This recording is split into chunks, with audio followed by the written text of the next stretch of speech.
સુરતમાં કેન્દ્રીય મંત્રી સી આર પાટીલે પરિવાર સાથે કર્યું મતદાન. સુરત મહાનગરપાલિકા ચૂંટણીને લઈને શહેરમાં મતદાનનો માહોલ જામ્યો છે. આ દરમિયાન કેન્દ્રીય મંત્રી સી આર પાટીલ મતદાન કરવા પહોંચ્યા હતા. તેઓ સવારે અંદાજે 9 વાગે ઉત્તર ગુજરાત વિદ્યાલય ખાતે આવેલા મતદાન મથકે મતદાન કર્યું હતું. સી આર પાટીલે પરિવાર સાથે કર્યું મતદાન. મળતી માહિતી મુજબ સી આર પાટીલ સુરતના વોર્ડ નંબર 20 વિસ્તારમાં પોતાના પરિવારની સાથે મતદાન કરવા પહોંચ્યા હતા.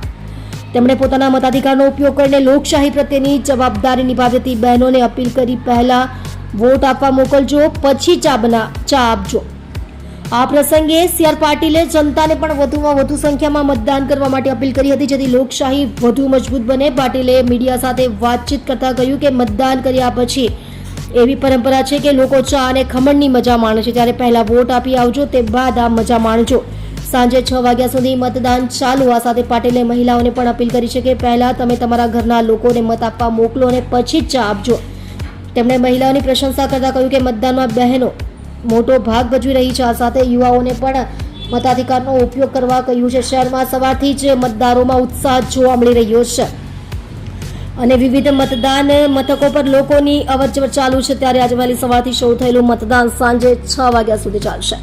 આપ જોઈ રહ્યા છો ગુજરાતની સૌથી પહેલા ખબર આપતી Surat express news channel, director Rajesh મંગલેની સાથે.